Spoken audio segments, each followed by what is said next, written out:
তৎকালীন প্রধানমন্ত্রী শেখ হাসিনার চোখে চোখ রেখে আমি কিভাবে সেই চোরগুলিকে খুঁজে খুঁজে বের করছি একটা একটা করে। আপনাদের মনে আছে আমার দেশ নেত্রীর বিরুদ্ধে যখন মামলা দেয় তখন একমাত্র আমি দাঁড়িয়ে বলেছিলাম বাংলাদেশের সবচেয়ে জনপ্রিয় নেত্রী খালেদা জিয়া। ভাইয়েরা আমার, যেই যত কথা বলুক, আমি পরিষ্কার করে একটা কথা বলতে চাই, আমি মঞ্জু মিয়ার ছেলে। আমার উত্তর দিগলদিবার এই যে রাইসুল ভাই বলে গেল, ভোলা আমার বাপের কবরস্থান। আমি মারা গেল হয়তো আল্লাহ চাইলে আমার কবর এখানে হবে।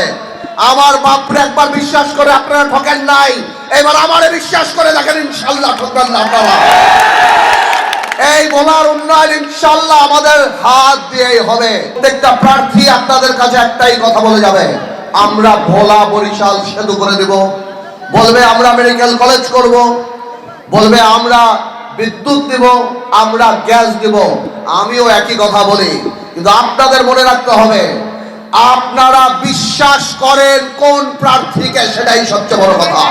আমি পারত ইনশাল্লাহ সংসদে যদি যাই, আল্লাহ যদি নেয়, আপনারা যদি সাথে থাকেন, আমি প্রথম দিন ভোলা বরিশাল সেতুর ব্যাপারে সংসদ গরম করে ফেলবো ইনশাআল্লাহ।